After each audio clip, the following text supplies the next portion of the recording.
नमस्कार दोस्तों, मैं शशिधर मिश्रा पथिक आप लोगों के सामने एक कविता लेकर प्रस्तुत हुआ हूँ जिसका शीर्षक है सारे बोल जाते हैं। आशा करता हूँ कि इसे सुनने के पश्चात इस कविता में जो जीवन की सच्चाइयाँ और अच्छाइयाँ बताई गई हैं उन पर आप अमल करेंगे। तो चलिए इसी आशा के साथ मैं अपने काव्य की शुरुआत करता हूँ।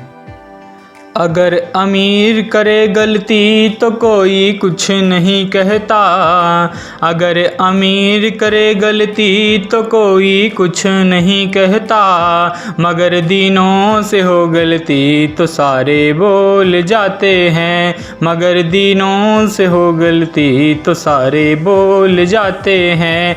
भटकते गिरते हैं जब लोग तो सिर्फ होती हैं बातें, भटकते गिरते हैं जब लोग तो सिर्फ होती हैं बातें, जब कोई अपना गिर जाता तो सारे बोल जाते हैं, जब कोई अपना गिर जाता तो सारे बोल जाते हैं। अगर बच्चे करे गलती तो माँ बाप माफ़ करते हैं, अगर बच्चे करे गलती तो माँ बाप माफ़ करते हैं, मगर उनसे हो गलती तो बच्चे बोल जाते हैं, मगर उनसे हो गलती तो बच्चे बोल जाते हैं। और बच्चों को सुविधाएं माँ बाप उपलब्ध कराते हैं, बच्चों को सुविधाएं माँ बाप उपलब्ध कराते हैं, मगर जब उनकी बारी आती तो बच्चे छोड़ जाते हैं,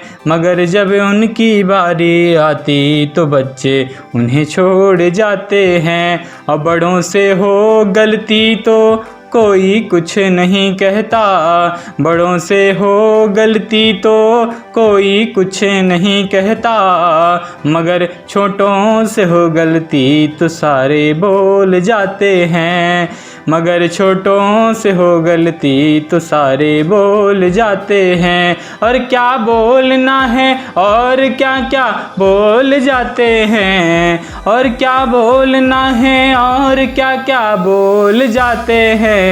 जहाँ कुछ सोचना है वहाँ मुँह खोल जाते हैं, जहाँ कुछ सोचना है वहाँ मुँह खोल जाते हैं।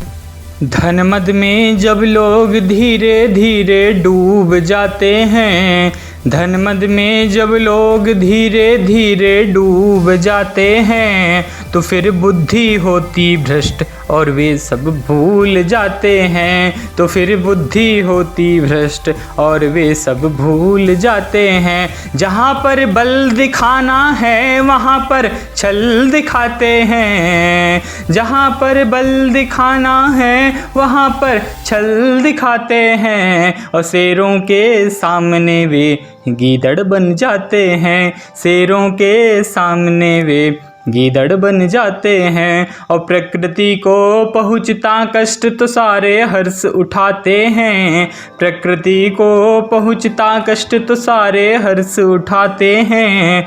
और जब प्रकृति पहुँचाती कष्ट तो सारे बोल जाते हैं, और जब प्रकृति पहुँचाती कष्ट तो सारे बोल जाते हैं।